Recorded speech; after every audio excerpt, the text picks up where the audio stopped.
Oke, silahkan Nadia. Gue share screen ya guys.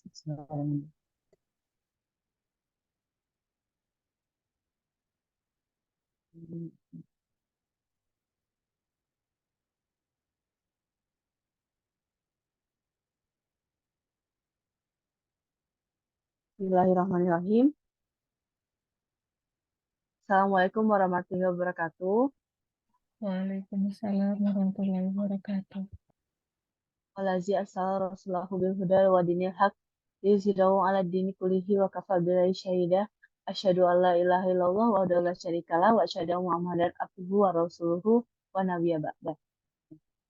Alhamdulillah ya teman-teman kita bisa ketemuan di sini hari ini di kelas teman inspiratif teman gue. Ya, ini kelas pertama dari series temen gue yang mungkin nanti akan ada lanjutannya lagi gitu. Salam kenal semuanya, aku Nadia, tinggalnya di Jakarta. Hari ini aku mau sharing tentang Siti Hajar with her great mindset. Dan seperti yang udah Kak Norma bilang tadi, ini kayaknya bakal apa ya santai dan ringan aja ya. Jadi kita apa ya anggap aja kita lagi ngobrol gitu cuman obrolannya mungkin apa ya semoga bermanfaat lah nggak cuma sekedar gibah atau hal-hal yang apa ya yang membuat kita tuh jadi buang-buang waktu kita yang penting. Oke, jadi pertama-tama sebelum kita mulai nih ke semuanya ini yang akan mungkin apa ya akan menentukan mindset kita sebelum ngikutin ini, ada yang bisa jawab nggak bedanya Islam sama jahiliyah itu apa?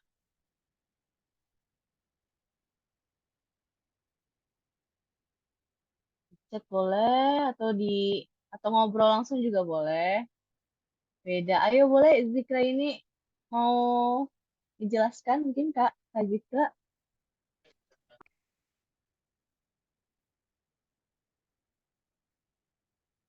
Halo Kak Nadia. Halo. Aku izin eh, jawab Kak. Soalnya salam kenal Kak. Ya, salam kenal. Eh, jadi Kak, kalau menurut pendapat aku, kenapa jahiliyah sama Islam itu beda Kak? Seperti yang kita tahu, sejarah Islam itu sejak sebenarnya kan Islam tuh sejak Nabi Adam tuh udah ada Islam. Tapi dalam bentuknya kan beda-beda gitu. Kalau jahiliyah tuh pemikiran dari pemikirannya tuh Kak masih belum ada aturan, kayak semuanya tuh bebas itu. Sedangkan Islam itu udah diatur semuanya dari kita lahir sampai nanti kita mati Kak. Itu dari aturannya Kak, kalau menurut aku Kak. Dikembalikan Kak. Ya. Terima kasih Kak Zikra. Iya. Oh, jawabannya keren banget. Iya sih. Jawabannya Kak Zikra akan apa ya? Akan kelihatan nanti di slide-slide berikut ini. Bener banget sih. Aku setuju. Mhm. Jadi, sorry.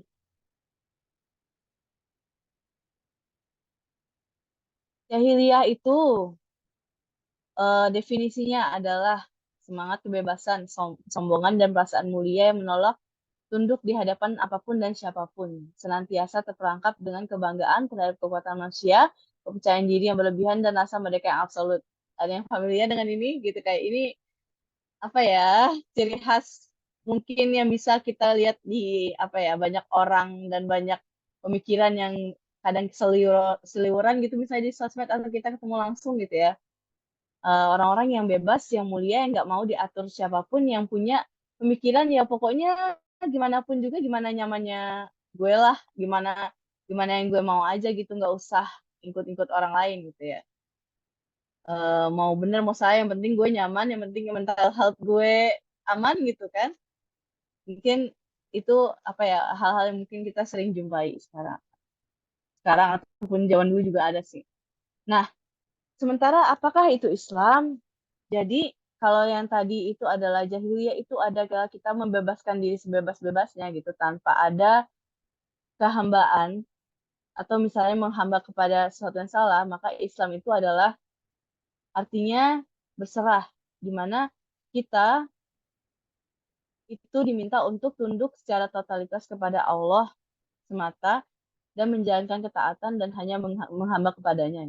Dan kita diperintahkan untuk menjalankan segala yang diperintahkan Allah dan meninggalkan semua yang dilarang. Jadi benar seperti yang Kak Zikra tadi bilang gitu, ini sangat bertolak belakang di mana apa ya, dalam sesuatu yang berlawanan dengan Islam itu adalah kita menjadi orang yang bebas dan gak terikat apapun. Sementara ketika kita menjadi Muslim atau berislam itu kita harus menyerahkan urusan diri kita, hati kita dan gerak tubuhnya kita tuh semuanya untuk Allah gitu. Jadi ini sangat berbeda.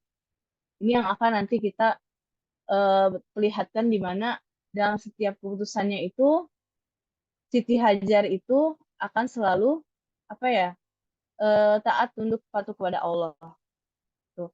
Dan ini apa ya, sebagai kita sebagai umatnya Rasulullah Muhammad itu tuh bisa melihat apa ya, wujudnya penyataan bahwa kita itu Islam dalam kalimat syahadat gitu, bahwa kita itu adalah bahwa tidak ada Tuhan selain Allah dan bahwa Muhammad utusan Allah.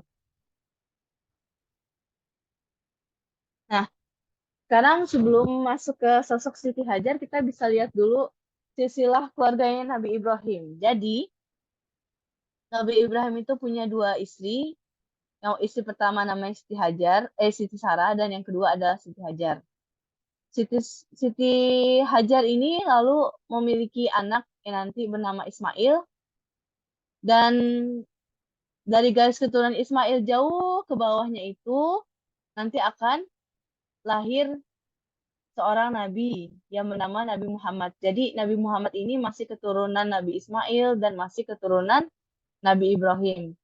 Sementara dari garis keturunan Siti Sarah ada Nabi Ishak yang kemudian punya anak bernama Yakub dan punya anak yang bernama Yusuf gitu. Dan seterusnya itu nabi-nabi seterusnya itu yang Ayub, Musa dan lain-lain itu tuh berasal dari keturunannya Nabi Ishak juga. Nah, ini kenapa yang Nabi Yakub ini saya kotakkan gitu, karena Nabi Yakub ini anak-anaknya punya sebuah istilah yang kayaknya akhir-akhir ini familiar dan sering dibahas. Ada yang tahu anak-anaknya Nabi Yakub disebutnya apa?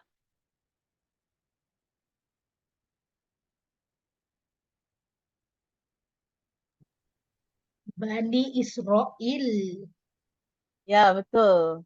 Bani Israel ya. Jadi Bani Israel atau bangsa Israel yang kita bisa lihat itu sebenarnya ya dari keturunannya Nabi Yakub. Tuh, dan untuk detailnya nggak akan dibahas hari ini ya. Mungkin kalau teman-teman mau dibahas kapan-kapan boleh saranin aja nanti. Tuh, kita akan lanjut lagi ya.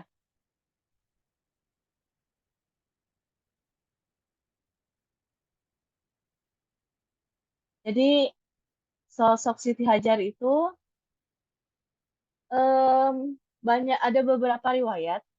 Di antaranya adalah ada yang mengatakan bahwa Siti Hajar itu adalah putri Raja Mesir, dan ada juga yang mengatakan bahwa ia budak Raja Mesir.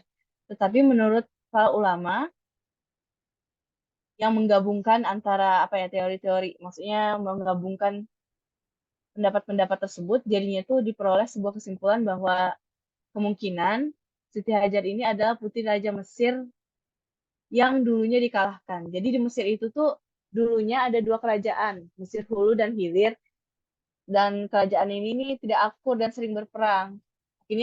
Pada akhirnya Mesir Hulu ini kalah, dan Raja Mesir Hulu ini punya anak perempuan yaitu Siti Hajar.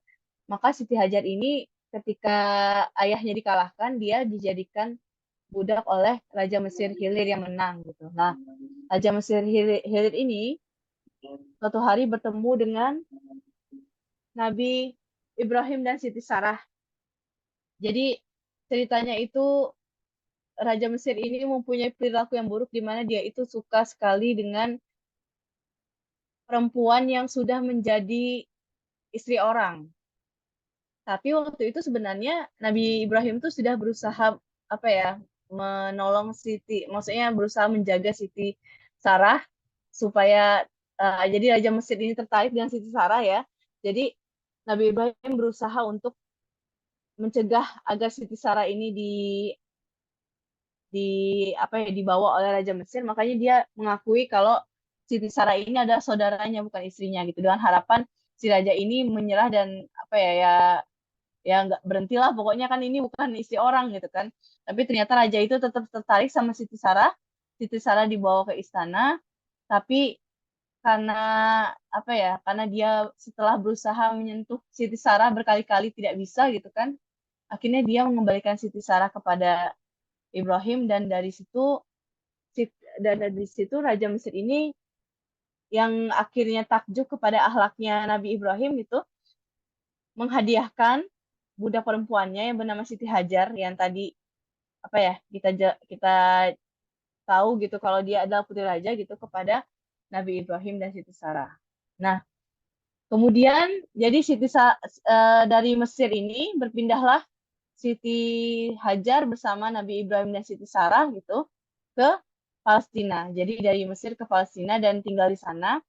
Di sana itu Siti Sarah ini sayang banget lah sama Siti Hajar, diajarin macem-macem dan dididik gitu, dibimbing supaya dia itu apa ya, memiliki ilmu yang dimiliki oleh Siti Sarah juga gitu. Gimana supaya bisa taat ke Allah gitu, Siti Sarah yang mendidiknya. Sampai saking sayangnya Siti Sarah ke Siti Hajar, hingga akhirnya tuh Nabi Ibrahim tuh sama Siti Sarah diminta untuk menikahi Siti Hajar. Awalnya Nabi Ibrahim kayak berat untuk melakukan itu gitu, karena apa ya, apa ya, tidak tidak apalah ya, tidak masuk ke dalam pikirannya Nabi Ibrahim. Maksudnya Nabi Ibrahim tidak pernah nyampe pikirannya ke sana gitu. Sampai akhirnya menikahlah Nabi Ibrahim dengan Siti Hajar gitu.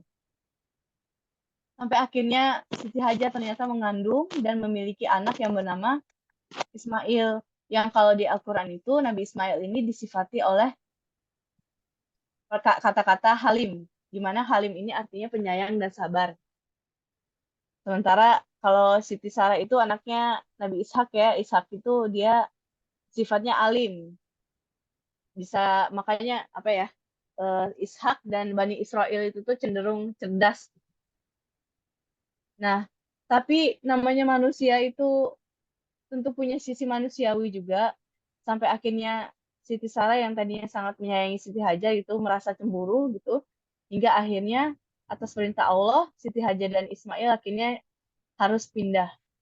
Nah, biasanya nih teman-teman kalau misalnya mau pindah, misalnya nih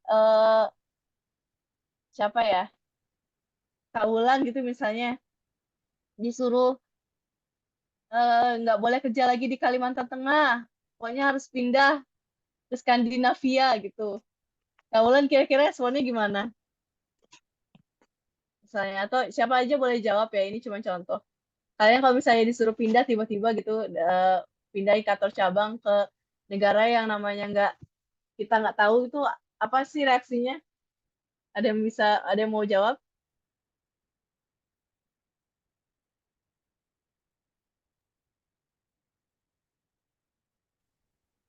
Kayaknya kalau zaman sekarang kita bakalan ini dulu kayak, ya kalau mau pindah kemana gitu.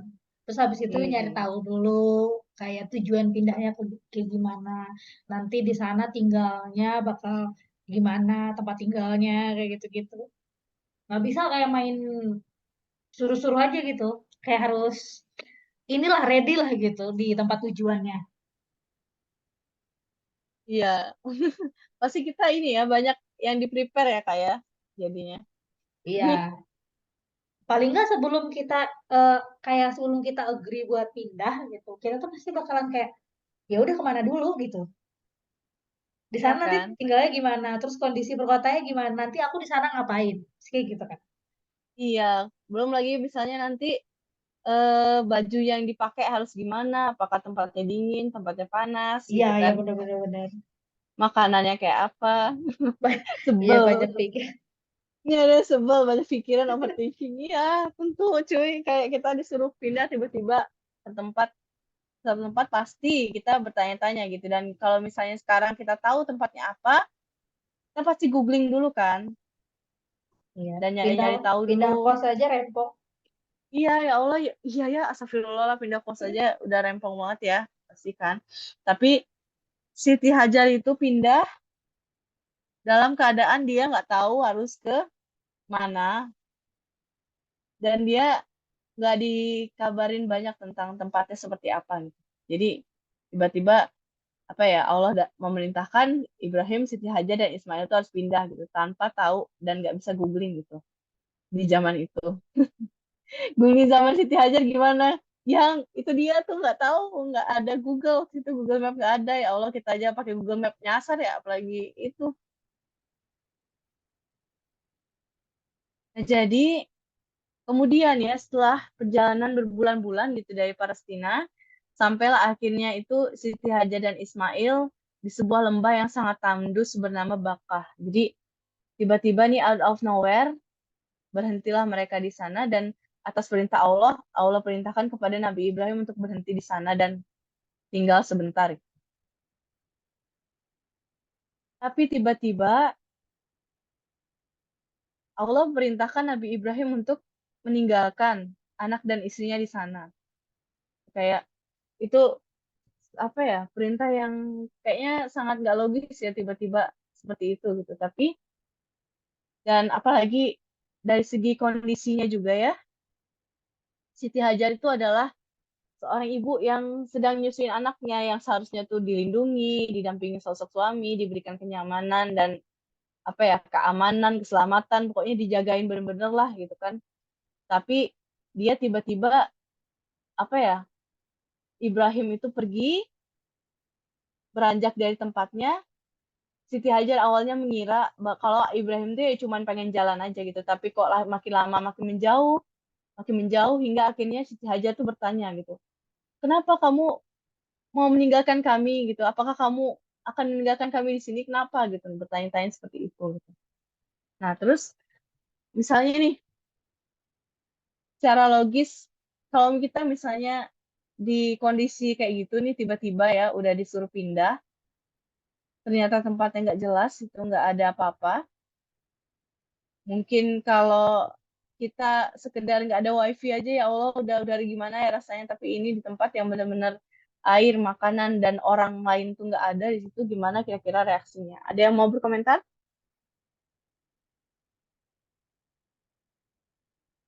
Iya sih, frustasi. Ada yang mau ini nggak, apa, menjelaskan cara lisan itu mungkin? Santai aja guys. Kayak bayangin kita di posisi itu tuh, kira-kira apa yang bakal kalian bilang gitu? Atau rasanya gimana?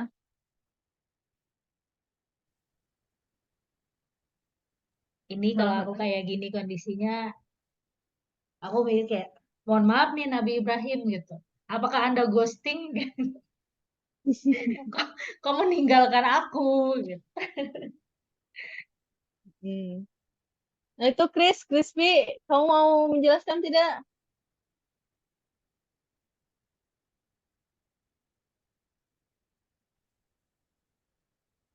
Malu, santai ya, santai aja Sama, ya aku Allah. juga malu. Hmm.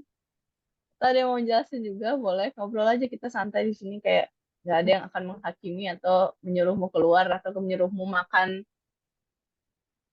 apa sih namanya, duri-duri di neraka, tidak. Ya udah kalau mau nggak apa-apa. Jadi kayak secara logis kita nggak mungkin senang ya dengan keadaan kayak gitu kan, kayak ya Allah gitu. Bahkan Siti Ini Hajar pun juga ikut bertanya gitu ke terlalu di Nabi luar Ibrahim. Nurul. Iya kan, kayak kenapa gitu? Ini nggak ada apa-apa di sini gitu kan. eh yang jualan juga nggak ada gitu. Apa yang bisa diharapkan dari tempat kosong kayak gini? Nggak mungkin kan kita hidup di tempat yang kayak gini gitu. Nah, ya Siti Hajar yang bertanya-bertanya ini nih apa ya? Tapi setelah dia itu tahu kalau itu perintah Allah, maka tunggu. Nah, ini. Jadi Siti Hajar lalu apa ya, setelah dia mengejar-ngejar Ibrahim dan tidak mendapat jawaban. Tapi di sini konteksnya ada Ibrahim ini bukan tidak mau menjelaskan, tapi tidak sanggup menjelaskan gitu. Karena apa ya? Dia saking sedihnya. Ibrahim ini adalah orang yang dia itu dapat julukan kekasih Allah, dan dia ini apa ya, Nabi Ibrahim ini punya rasa penyayang yang sangat kuat ke orang gitu. Makanya dia diuji dengan ujian yang apa ya, yang berat juga dipisahkan dengan seorang yang menjadi kekasih hatinya gitu, anak dan istrinya sendiri gitu. Makanya dia meninggalkan Siti Hajar tanpa perkataan apa-apa tuh karena dia gak sanggup untuk menjelaskan gitu. Makanya ketika Siti Hajar akhirnya bertanya gitu, apakah ini perintah Allah? Jika demikian, maka Allah tidak akan pernah menyia-nyiakan kami. Gitu. Kayak eh ya itu tadi apa? Dia punya keyakinan yang sangat kuat kalau Allah itu akan menolongnya gitu. Meskipun kondisinya ya secara logika itu udah nggak mungkin lagi gitu kan. Kalau misalnya kita pikir dari segi logis, jangankan di tempat yang tandus kayak gitulah, di tempat yang mungkin ada orangnya pun bahasanya kita kita nggak tahu kan kita juga udah sangat rempong ya kayak wah harus ngomong apa gitu belum lagi mata uangnya dan segala macam ini benar-benar nggak ada yang bisa diharapkan lagi gitu selain Allah di kondisi yang kayak itu gitu dan mungkin kita kalau aku mungkin apa ya yang mungkin belum nyampe ke level itu bisa jadi mikir kayak menyalah-nyalahkan kondisi dengan susahnya kondisi yang kayak gini menyalah-nyalahkan apa ya orang lain gitu yang mungkin di sini Nabi Ibrahim gitu kayak menyalahkan orang lain gitu bahkan mungkin aku bisa jadi menyalah-nyalahkan Allah juga kayak ya Allah aku ini hambamu tapi kok dikasih ujian sampai segininya gitu kayak aku nih sebagai hamba tuh dianggap gak sih kayak jangan-jangan aku ini bukan hamba yang disayang gitu kayak tega juga Allah menjadikan aku ini ada dalam kondisi itu tapi kalimat-kalimat ini nggak keluar dari mulutnya Siti Hajar gitu.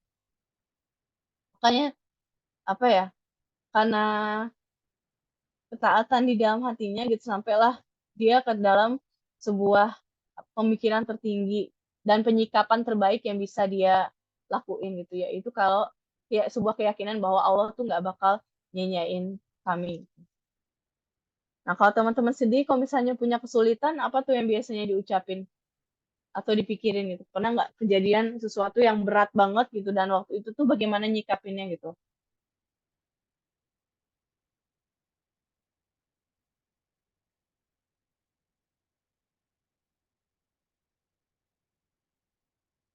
Iya, kenapa aku ya Allah iya kan kayak ya Allah Kak, kenapa sih harus aku gitu kayak aku ini dibentak apa dibentak satpam aja overthinking gitu ya ini ditempatin di kondisi yang suka gitu kayak wah pasti apa ya gak ringan banget tuh apa yang dihadapi Siti Hajar gitu kalau kayak ya itulah dia tadi kayak apa ya dia nggak apa ya nggak bertanya lagi gitu kenapa harus melewati ini dan ini tentunya untuk seperti itu butuh prosesnya guys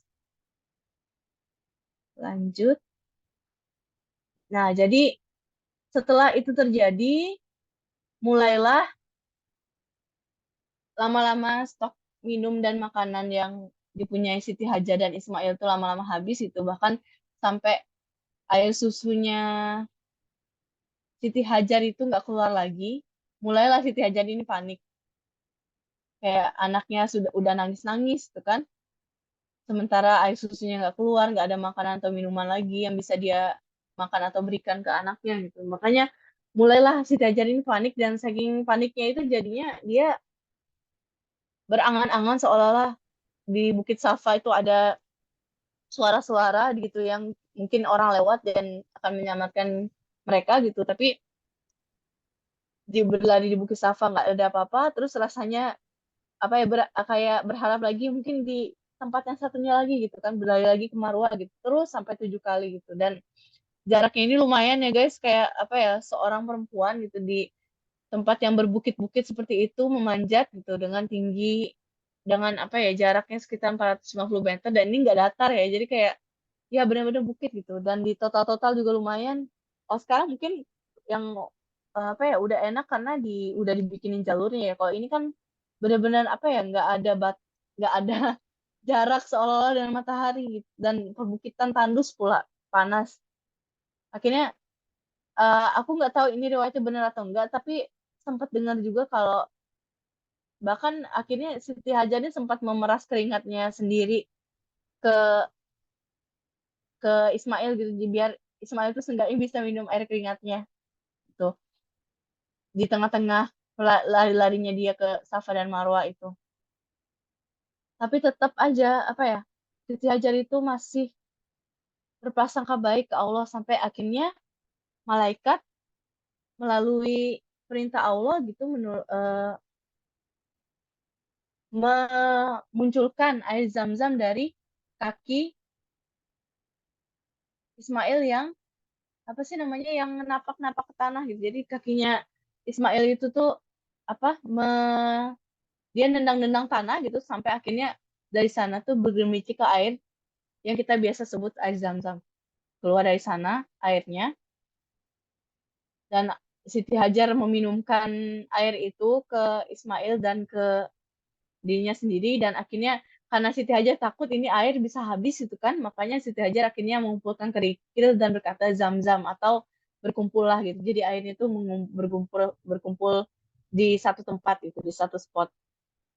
Nah itu tuh apa ya mungkin sebuah pelajaran juga gitu kalau bisa jadi misalnya pertolongan Allah itu tuh misalnya kita minta sesuatu terus Allah langsung ngabulin gitu bisa jadi kita tuh nggak aware loh kalau itu tuh nikmat Allah gitu makanya harus diuji dulu dengan sebegitunya sampai akhirnya apa ya pertolongan Allah itu datang dan kadang dan ini ya mungkin dari kita nih manusia yang bodoh gitu bisa jadi mikirnya kayak ya Allah capek-capek gue lari tapi ternyata apa keluarnya airnya malah dari kakinya Ismail atau gitu gue duduk aja gitu nungguin Ismail tepok-tepok di apa namanya di tanah gitu kan tapi itu nggak apa ya ya itu tadi mungkin itu suatu tanda kalau ya pertolongan Allah itu bisa jadi datang dari mana aja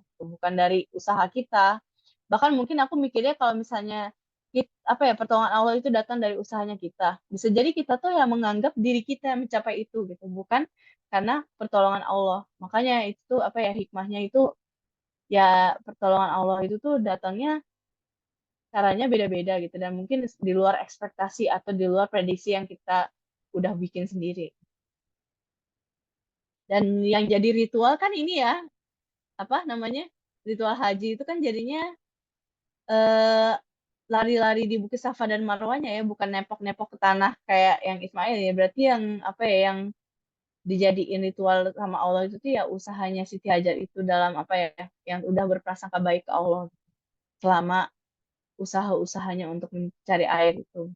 Sampai pada akhirnya ketika tak apa ya nggak lama mereka ada di sana datang orang yang juga sedang mencari sumber air di sana gitu yang entah kesasar entah gimana pokoknya sampai ke sana dan mereka dan orang-orang ini akhirnya memberitahukan orang-orang lain gitu kalau di spot ini nih ada oase pergilah ke situ kalau misalnya nanti mau lewat gitu kan jadi tempat yang terkenal akhirnya dan Siti Hajar pada awalnya tuh apa ya melakukan barter dengan pedagang-pedagang itu gitu orang-orang yang lewat di sekitar sana sampai akhirnya menjadi lembah yang nggak bertuan itu ya yang tandus itu tuh akhirnya ramai dan dipenuhi banyak orang sampai jadi kota sendiri dan orang-orang yang ada di kota ini didakwahi oleh Siti Hajar sehingga mereka semua menyembah Tuhan yang sama dengan Nabi Ibrahim gitu menyembah Allah semua jadi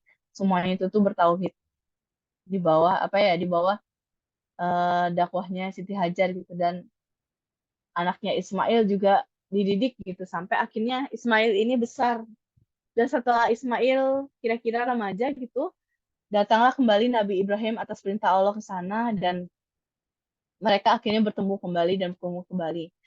Tapi ujian yang Allah datangkan nggak berhenti di situ aja. Suatu hari Nabi Ibrahim itu bermimpi gitu sampai 3 kali kalau dia itu menyembelih Ismail gitu. Itu sebuah tanda bahwa itu adalah perintah Allah kan. Nah, tapi eh, Allah setelah itu tuh menggantikan sosok Nabi Ismail dengan domba gitu. Nah, tapi sebelum apa ya? Sebelum Nabi Ibrahim itu tuh menyembelih domba. Sebelum Nabi Ibrahim berusaha menyembelih Nabi Ismail itu, kan Nabi Ibrahim berdiskusi dulu ya ke Nabi Ismail gitu. Dan Nabi Ismail itu berkata seperti ini. Jadi diceritakan sama Nabi Ibrahim kalau Nabi Ibrahim itu udah bermimpi 3 kali dia menyembelih anaknya gitu. Dan Nabi Ismail menanggapi dengan kalimat ini di surat As-Saffat ayat 102. Wahai anak, wahai anakku, sungguhnya aku bermimpi bahwa aku menyembelihmu. Pikirkanlah apa pendapatmu, dan dijawab oleh Ismail, wahai ayahku, lakukanlah apa yang diperintahkan Allah kepadamu. Insya Allah engkau akan mendapatiku termasuk orang yang sabar. Dan ini kata-kata yang familiar ya. Kalau ini perintah Allah, maka lakukanlah gitu. Jadi ya inilah apa ya, salah satu hasil didikannya Siti Hajar gitu kepada Ismail sebagai seorang ibu, sampai anak ini memiliki pemikiran yang sama persis kayak ibunya gitu. Apa yang dia ucapkan gitu semuanya berdasarkan perintahnya Allah gitu. Apa yang diucapkan, apa yang dilakukan gitu tuh semuanya berdasarkan perintahnya Allah. Padahal bisa aja loh kayak eh Siti Hajar ini misalnya ngajakin Ismail buat julid, kayak ayah kamu tuh dulu ninggalin kita nak di tempat kayak gini gitu kan, sampai sekarang kayak ayahmu tuh toksik gitu kan. Atau kita bisa jadi nganggap kalau apa ya, bisa jadi kan Ismail ini tumbuh jadi anak yang problematik gitu karena pengasuhannya fatherless, nggak ada ayah yang ada di sampingnya. Tapi segala kondisi-kondisi yang sedemikian itu tuh nggak membuat Siti Hajar dan Ismail itu tuh jadi orang yang lalai dari mengingat Allah gitu. Jadi tetap bisa dihadapi meskipun kondisinya nggak gampang buat merekanya. Nah, jadi wah udah nyampe ujung aja kita ya. Jadi apa yang bisa kita pelajarin dari sini itu, ya antaranya mungkin adalah yang pertama, bahwa Siti Hajar itu adalah pembelajar yang baik, dan dia apa ya, ilmu-ilmu yang diberikan oleh Siti Sarah dan Ibrahim gitu, gimana untuk taat ke Allah itu tuh terus membekas ke Siti Hajar gitu, dan dia tetap istiqomah meskipun keadaan sulit. Kadang kayak ada kan misalnya kita lihat peristiwa gitu, ada orang yang kena masalah terus tiba-tiba buka kerudung gitu kan, atau misalnya kita punya masalah terus habis itu jadi lalai, kayak nggak usah jauh-jauh lah, aku pun pernah kayak gitu. Jadi kayak apa ya, malah dikasih kondisi yang sulit kayak gini, kayak ya Allah kenapa gini banget, jadi kayak beribadah jadi malas itu, sholat juga jadi telat-telat gitu waktunya, kayak udah di ujung-ujung gitu kan. Jadi ketika dikasih kesulitan itu bukan yang berserah, malah makin parah gitu kan. Kadang ada kondisi-kondisi mungkin kita kayak gitu, tapi tidak dengan Siti Hajar yang tetap apa ya, istiqomah dengan apa-apa yang sudah diajarkan oleh Siti Sarah dan Ibrahim kepadanya.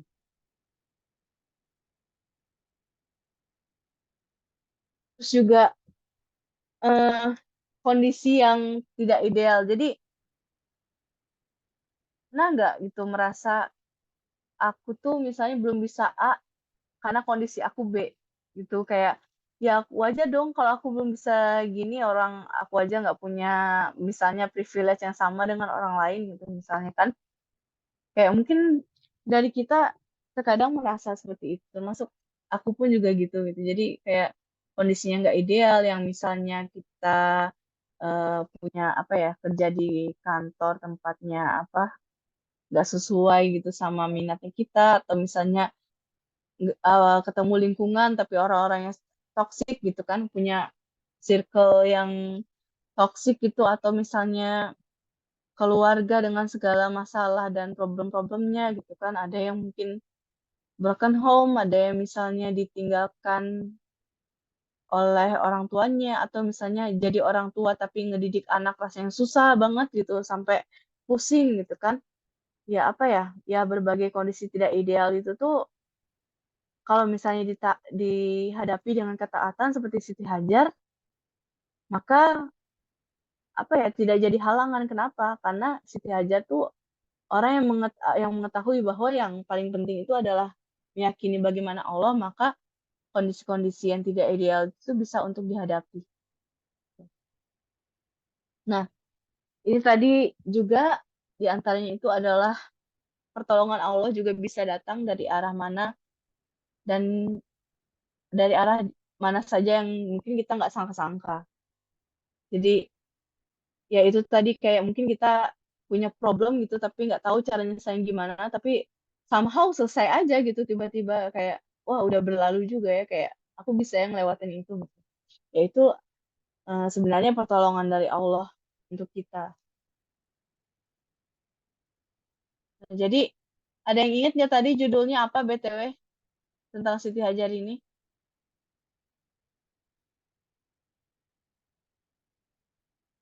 Di awal tadi apa sih judul ini acaranya? Boleh kalau mengintip poster juga. Judul acara atau judul kelasnya? Judul Apa sih? acaranya, judul Ayo sesi ini. cepat-cepat, soalnya nggak ada The hadiah. Great Mindset itu. Ya, Ya, apa tadi? Siti Hajar with her great mindset, betul? Ya, betul. Jadi Siti Hajar with the great mindset. Nah, mindset apa sih yang dimiliki Siti Hajar sampai dia bisa seperti itu gitu, bisa menjadi pribadi yang demikian teguhnya dan taatnya kepada Allah? Ada yang tahu?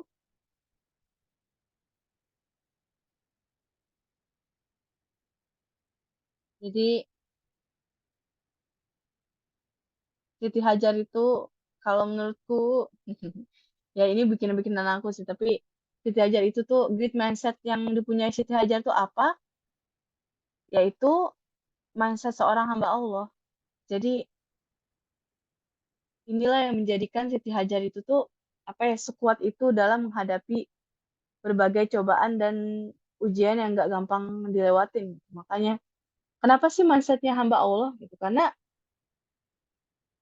gini, misalnya kita diminta untuk menghamba kepada orang lain gitu, dan orang ini nggak bertanggung jawab gitu, jahat ke kita juga ngomongnya nggak enak, nggak ngerti kebutuhannya kita, toksik lah pokoknya gitu kan. Itu kan akan apa ya, ya kita tentu akan berat menjalaninya gitu kalau misalnya berhadapan dengan orang yang seperti itu dan kita harus tunduk ke dia gitu, harus ngelakuin apa yang dia mau gitu kan, pasti berat kan rasanya di hati.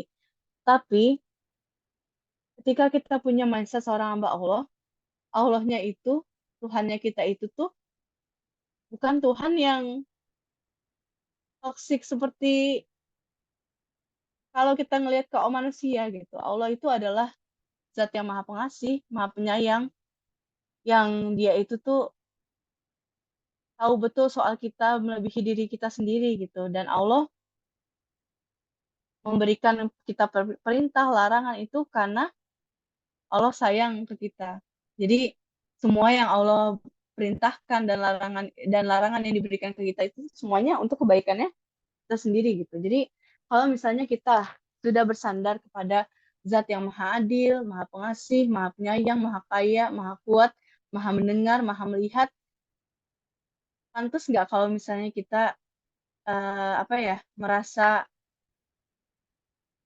apa sih namanya, disia-siakan gitu? Enggak kan ya?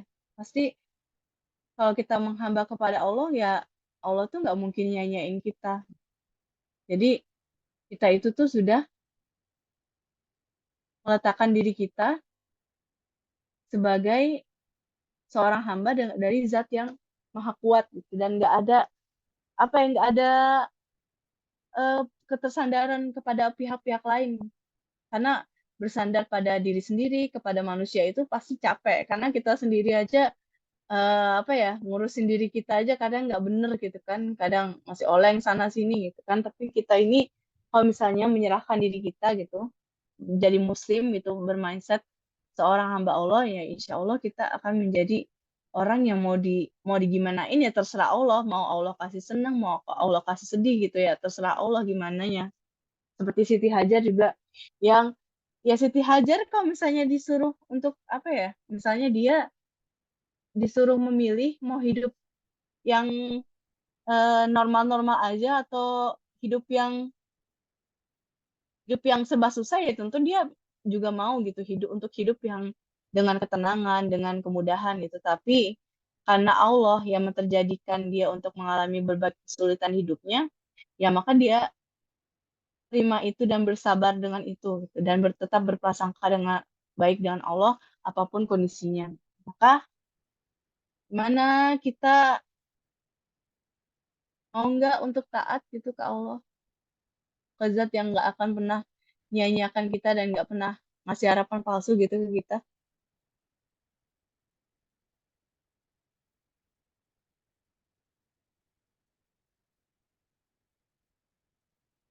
Hmm. Ya alhamdulillah kalau mau ya. Ya itu tadi apa ya yang bisa kita pelajari mungkin dari Siti Hajar dari aku gitu. Selanjutnya mungkin aku balikin lagi ke MC-nya. Sorry kalau banyak kekurangan guys buat sesi hari ini. Kalau ada yang bisa diambil itu semuanya dari Allah gitu. Makanya kalau apa ya merasa ada yang bisa dipelajari hari ini, ucapkan Masya Allah dan Alhamdulillah. Dan astagfirullah juga untuk kelalaian kita yang mungkin masih kita lakuin. Silakan Kak Norma.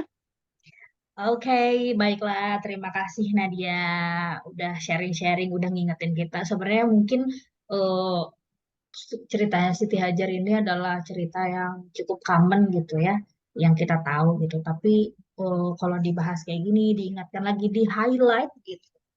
eh, apa ya perjuangan-perjuangannya dia dan segala macam pilihan-pilihan sulit yang harus dia ambil gitu. Itu sebenarnya tumpah-tumpah sih kalau menurut aku inspirasi yang kita bisa ambil. Nah, mungkin aku mau nanya juga nih ke teman-teman gitu.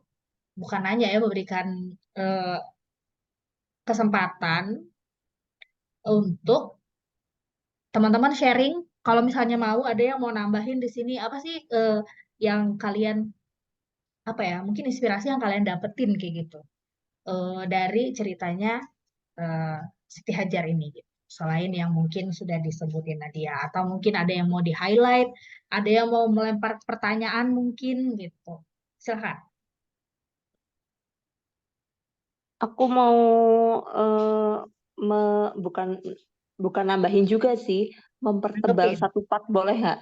Oh, Boleh, boleh. sangat boleh sekali. Silakan. Oh, Iya, ini aku dapat insight-nya juga sebenarnya belum lama ya, Kak. Waktu itu pernah ikut kelas gitu. eh jadi eh, khususnya buat nyonya-nyonya. Sekalian spoiler ya, insya Allah ntar ke depannya bakal ada kelas nyonya ya. Jadi yang sudah jadi istri dan ibu ntar boleh join. Jadi apa namanya Siti Hajar itu apalagi kalau sekarang kan banyak banget yang namanya isu fatherless ya, di mana eh, ya apalagi di Indonesia itu kan katanya fatherless nomor 3. Bapaknya mungkin ada, tapi sosok bapaknya yang nggak ada. Nah, yang kerennya dari Siti Hajar ini adalah ketika beliau akhirnya ditinggal oleh Nabi Ibrahim, itu kan kondisi bayinya apa Ismail masih bayi gitu kan, dan ketemu bapaknya lagi itu kan pas udah remaja gitu kan. Dan itu yang kerennya adalah dari didikan Siti Hajar, Ismail itu nggak kehilangan sosok bapak itu gitu loh. Jadi ketika akhirnya bertemu kembali dengan Nabi Ibrahim, Ismail itu sudah sangat menghormati Nabi Ibrahim, melihatnya sebagai sosok ayah dan sosok nabi gitu. Yang menurut aku luar biasa, dimana kalau yang sekarang itu kan eh, sangat susah sekali gitu kan, apalagi kalau misalnya ada pasangan suami istri, nah terus hubungannya misalnya sudah tidak baik, akhirnya berpisah, biasanya itu yang ngedidik anaknya misalnya anaknya ikut ibunya, itu masih yang menggambarkan sosok ayahnya masih kebanyakan yang jelek-jelek kayak gitu. Dan ternyata kalau dari dibandingkan dengan aku dapat insight yang lain juga dari psikolog apa ya, mungkin pernah ada yang tahu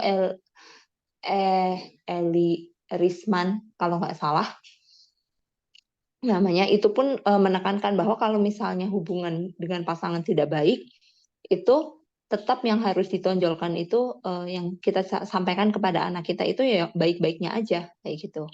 Jadi tetap digambarkan meskipun tidak ada nih ayahnya, tapi harus menggambarkan sosok ayah, harus menyampaikan sosok ayah itu kepada anak sehingga anak itu tidak kehilangan sosok ayah, karena sepenting itu loh ada sosok ayah di dalam apa namanya pendidikan seorang anak kayak gitu. Jadi karena kalau misalnya anak perempuan tidak mendapatkan didikan sosok ayah itu nanti jadi entah jadi males nikah atau bahkan jadi nggak suka laki-laki. Sementara kalau anak laki-laki itu jadi eh, larinya ke kriminal, jadi ya nggak punya figur seperti itu.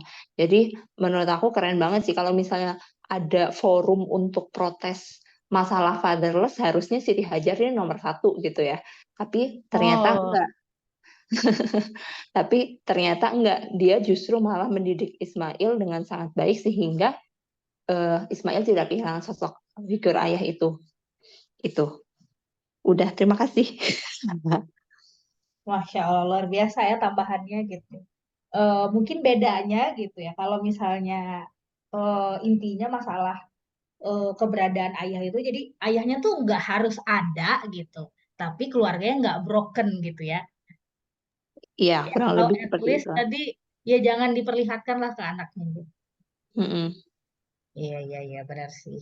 Kayak yang kalau misalnya ada yang pakai alasan eh, aku kayak gini gitu, itu karena fatherless itu, kalau misalnya eh, di Islam itu terbantahkan gitu ya. Nggak mungkin Allah itu ngasih kita sebuah cerita tanpa ngasih caranya seperti apa gitu. Sebenarnya kalau misalnya kita mau lihat lagi ke Islam, adalah caranya bagaimana sebenarnya ngedidik anak meskipun gitu. Bapaknya tuh tidak hadir di situ. Ya, betul sekali.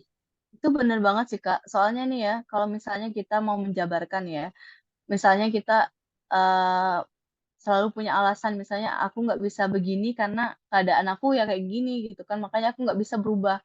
Itu tuh fakta menariknya adalah Nabi dan Rasul itu ada 25 orang jumlah totalnya nih ya, menurut Al-Quran, Nabi dan Rasul yang pernah disebutkan. 24 diantaranya itu berada di kondisi hidup yang nggak ideal. Jadi yang hidupnya nyaman, enak, santuy, dan nggak banyak problem itu cuma Nabi Sulaiman. Gitu. Sementara sisanya lagi coba kita lihat gitu. Rasulullah sama Nabi Yusuf itu kayak Nabi Yusuf dijauhkan dari ayahnya gitu kan. Bahkan dia di apa diasuh seorang yang awalnya sayang, habis itu dia astagfirullahaladzim itu mohon maaf dilecehkan gitu kan, sama hampir dilecehkan oleh ibu ibu angkatnya sendiri gitu.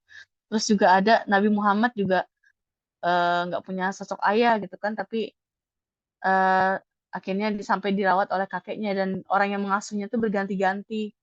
Belum lagi ada yang dibunuh misalnya, ada yang Nabi Musa juga susah itu kan, kayak dia jauh dari orang tuanya dan ketemu laki-laki yang nggak sayang sama dia gitu kan. Jadi kayak ya Allah, apa ya, kalau misalnya takaran sayang dan pedulinya Allah itu cuman pada diuji atau enggak gitu, misalnya hidup kita jadi gampang atau enggak gitu, kayak itu sangat-sangat dangkal juga ternyata kalau dipikir-pikir gitu ya Kak.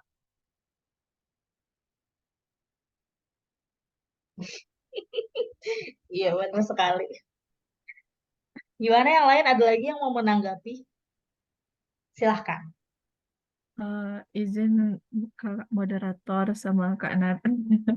Monggo, monggo, monggo. Jadi Kak, setelah pemaparan materi tadi tuh, aku jadi tertampar lagi. Sebenarnya nggak ada yang perlu kita keluhin, seberat apapun ujian cobaannya. Ya, karena kita tuh punya Allah. Kayak kalau apalagi ya semenjak habis masa COVID ini kan bener-bener ekonomi turun semuanya. Ya banyak problem lah dari KDRT, ya pendidikan dan sebagainya. Itu kayak bikin kita tuh down gitu. Jadi kayak mindset kita tuh kayak stuck gitu Kak. Stuck, gak ada, kayak jalan buntu gitu, putus asa rasanya gitu.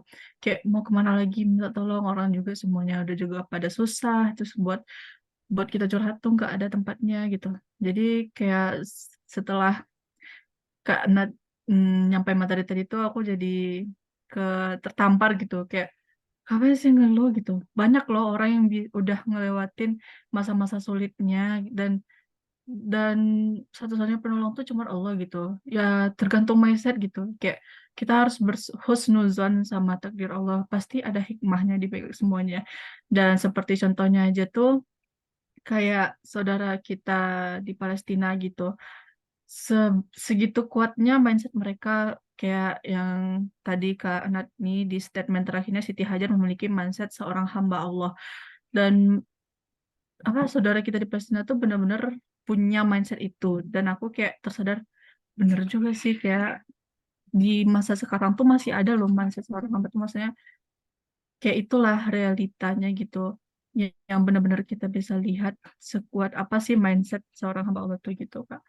Jadi mungkin itu sih Kak dari aku yang terlintas. Sekian Kak.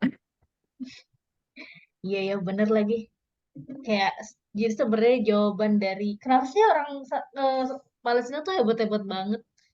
Dan ternyata ini nih jawabannya gitu. Ternyata mindset mereka yang hebat. Bener Kak. Iya, setuju, setuju banget. Ada lagi yang mau menanggapi pernyataan dari manapun?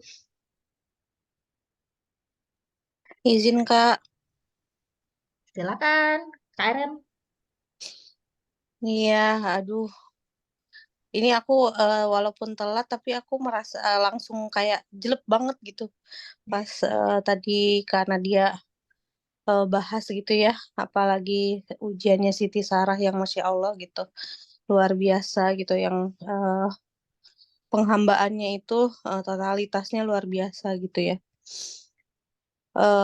Apa namanya, kayak relate aja sih sama kayak kejadian aku gitu ya, kayak kemarin sempet tragedi apa KRL ya. RL yang apa namanya nabrak kasur itu, terus aku 3 jam berdiri itu, ya elah itu mah nggak ada apa-apanya Ren gitu, kayak oh iya ya, kayak tertampar banget gitu, kayak aku sampai ngeluh di status gitu kan, dia oh dia apa gitu, sampai ya Allah. Iya ya, ternyata mungkin ya hikmahnya banyak gitu, ketika ketika aku mungkin kalau KRL itu jalan ya kita nggak pernah tahu gitu ya itu akan terjadi seperti apa, kan katanya ada percikan api atau apa gitu. Ya memang membahayakan gitu, dan ya Allah lagi ngasih, ya udah kondisi kamu tuh sekarang lagi diselamatkan loh gitu, kayak oh iya ya, jadi baru sekarang gitu ketika ya memang ketika momen ini ketika diingatkan dengan apa dengan Zoom Meet ini tuh ya saling jadi kayak, oh iya ya, jadi kita tuh harus selalu diingatkan, selalu ya memang kan kalau iman tuh biasanya naik turun gitu ya, kadang kalau lagi ingat ya apa namanya bersyukur, tapi kalau lagi lupa kayak kemarin emosi banget gitu pulang kerja gitu kan, pulang kantor gitu ya, itu kebawa emosi, orang-orang emosi jadi ikut emosi gitu. Harusnya aku, oh iya ya, berarti memang apa namanya pengingat itu ya dari teman-teman kayak gini gitu. Dengan adanya circle positif ini tuh, masya Allah gitu, luar biasa. Jadi kayak apa namanya recharge lagi gitu. Itu bagi aku sih. Itu guys. Ada yang ngalamin juga nggak kemarin di KRL? Aku nggak, aku lihat dari statusmu aja. Aku menikmati Aduh, statusmu, Karen. Jadi aku ngomong kayak tadi, aku hilaf ya guys. Maksudnya aku masih orang yang suka hilaf juga dan suka mengeluh. Tanya aja sama orang-orang yang kenal sama aku di sini. Kayak ya Allah, tapi ya itu tadi apa ya, aku ngomong kayak gini bukan berarti aku udah benar, aku cuma menyampaikan dan semoga ini jadi tamparan juga buat diriku sendiri. sama saling mengingatkan, Nat. Betul tidak? Ya betul, betul. Iya, itu sebenarnya yang tadi Kak Aaron highlight gitu. Eh, itu yang disebut sama siapa tadi namanya Kanisa ya? Tentang kayak kan kita juga suka lupa ya atau apa gitu. Ya memang sebenarnya Allah juga nolong kita sih dengan memberikan kita apa ya kayak petunjuk-petunjuk yang bikin kita oh iya ya oh ini ya oh itu ya gitu bikin kita teringat gitu. Tapi mungkin salah satunya buat kita usahain gitu supaya kita ingat terus yaitu sebenarnya dengan berada di eh, circle yang orang-orangnya itu ya mau ngingetin lah kayak gitu. Kita tentang kayak kita tuh siapa sih gitu. Kita tuh harusnya kayak gimana sih ketika ngadepin sesuatu kayak gitu. Jadi ya kalau menurut aku sih salah satu yang kita bisa usahakan tuh adalah ya berada di circle yang bisa ngingetin gitu tentang hal-hal yang baik terutama gitu. Ada lagi yang mau eh, sharing, mengomentari, menanggapi?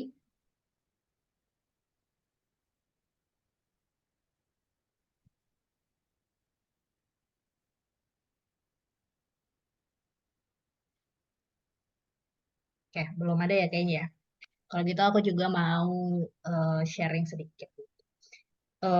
Prosesnya Siti Hajar ketika dia ikhtiar nyari air buat Nabi Ismail itu kan sampai diabadikan lah ya hingga saat ini gitu dalam proses sa'i, di mana itu dilaksanakan oleh orang-orang yang umroh dan juga haji. Jadi apa ya, sebenarnya tuh aku berusaha merenungkan gitu.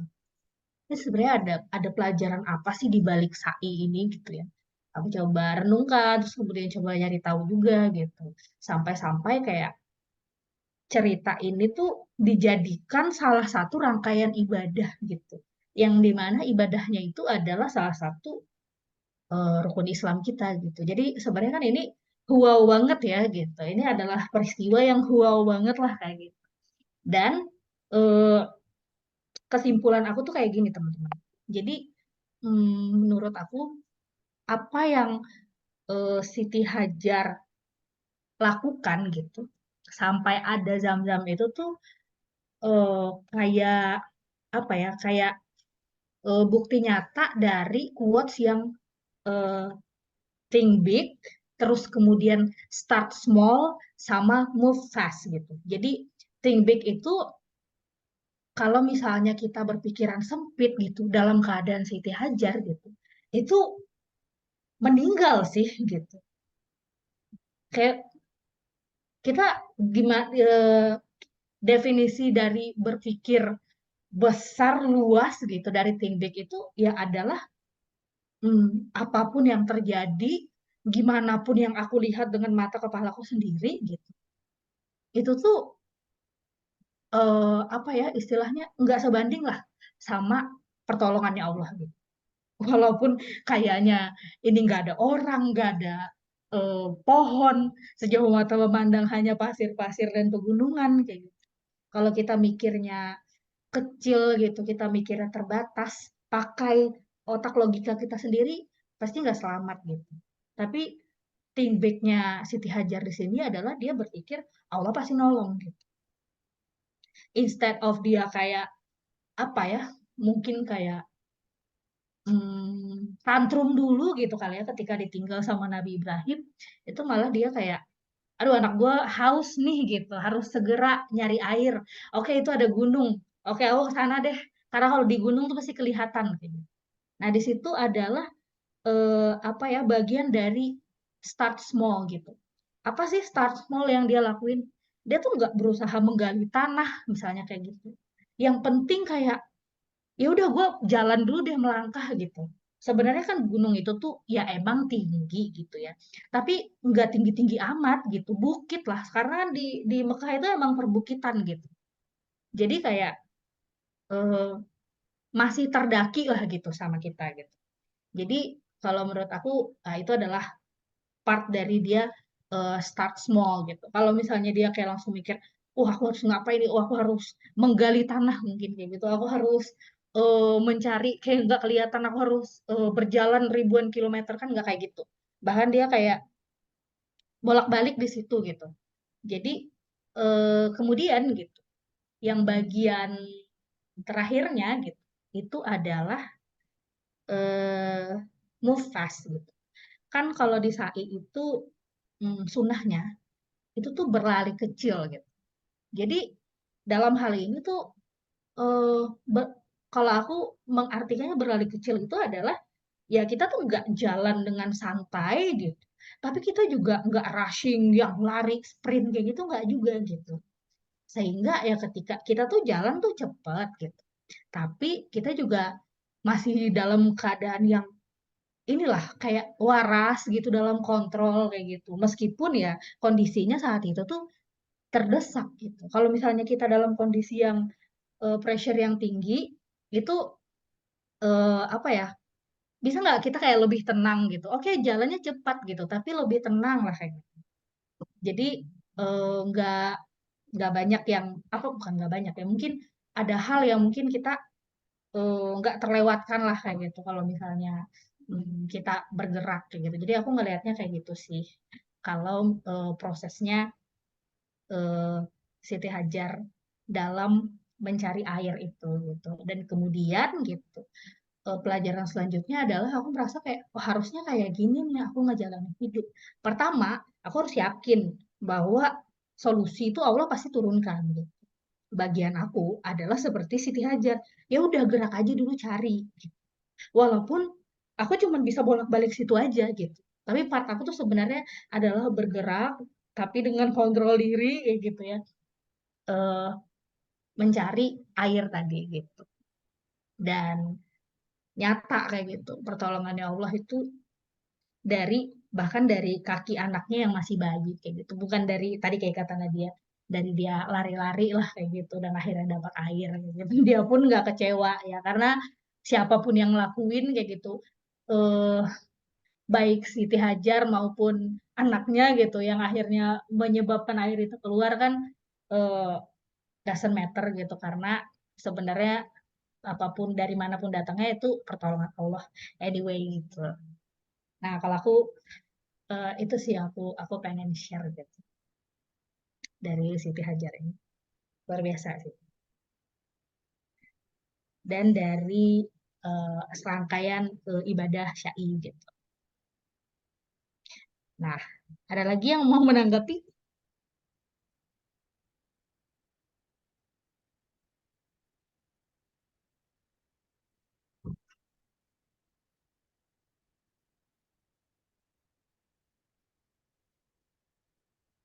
Gak ada? Sudah cukup kali ya? Oke, baiklah. Kalau begitu, hmm, kita cukupkan sesi kita malam hari ini sampai di sini gitu. Alhamdulillah eh, selesai gitu. Terima kasih banyak nih buat Nadia yang udah banyak sharing hari ini. Terus makasih juga buat teman-teman yang udah nanggepin juga, ngasih eh, apa ya, sharing juga tentang apa yang didapat hari ini maupun yang didapat dari luar kayak gitu ya. Terus kemudian gitu, kelas ini insya Allah itu akan kita lanjutin lagi gitu. Nah nanti aku akan share eh, feedback link karena teman-teman minta tolong diisi ya gitu feedbacknya gitu di situ nanti juga bisa diisi kira-kira eh, mungkin ada yang eh, specifically pengen bahas ini atau bahas itu nanti kita coba usahakan kalau kita sih konsepnya ya kayak gini lah namanya juga kita juga namanya temen gue kayak gitu terus kemudian kita pengennya eh, sesinya lebih santai, siapa aja boleh ngomong kayak gitu. Bisa lebih nyaman ngobrol ya mudah-mudahan. Dan kalau misalnya teman-teman di sini join lagi di sesi yang selanjutnya gitu. Nah itu bisa mungkin lebih nyaman buat sharing apa yang kepikiran gitu.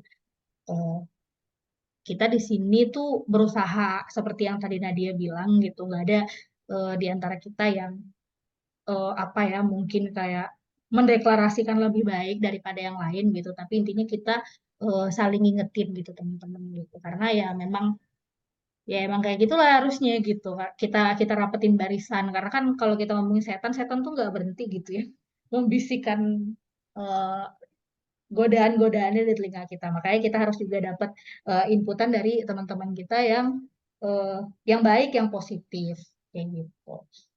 Dan di sini juga kita selalu meng-highlight gitu dalam setiap apapun yang kita bahas, kita itu eh, berusaha untuk selalu coba highlight tentang apa ya, tentang tentang Allahnya kayak gitu, tentang Allah itu ada, tentang Allah itu nolong kita, tentang Allah itu nggak ngebiarin kita kayak gitu.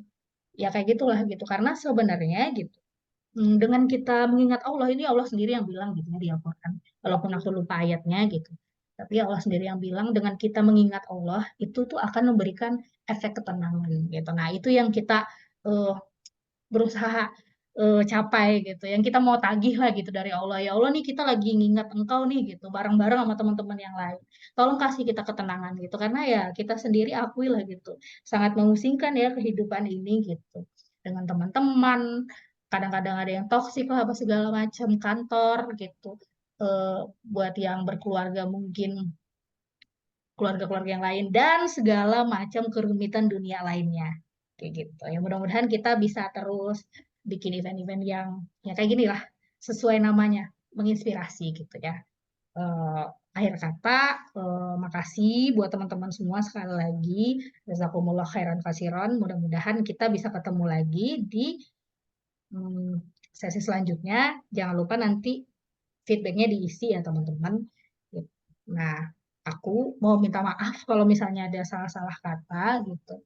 Kalau misalnya ada ada inspirasi yang teman-teman dapat hari ini, ya mari kita sama-sama syukuri gitu dengan kita bersama-sama membaca Alhamdulillah.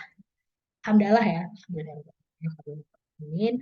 Terus juga eh, ayo kita sama-sama juga istighfar gitu supaya ya gitulah segala macam manfaat istighfar. Astagfirullahaladzim, astagfirullahaladzim, astagfirullahaladzim. Terus kemudian kita tutup sesi kita malam hari ini dengan membaca doa kafaratul majelis. Subhanakallahumma bihamdika, asyhadu an la ilaha illa anta, astaghfiruka wa atubu ilaik. Kasih teman-teman semuanya. Wassalamualaikum warahmatullahi wabarakatuh. Bye, happy weekend. Waalaikumsalam Bye-bye. warahmatullahi Sampai ketemu lagi. wabarakatuh. Thank you Kak Sampai ketemu Nadia, lagi. thank you Kak moderator. Thank you.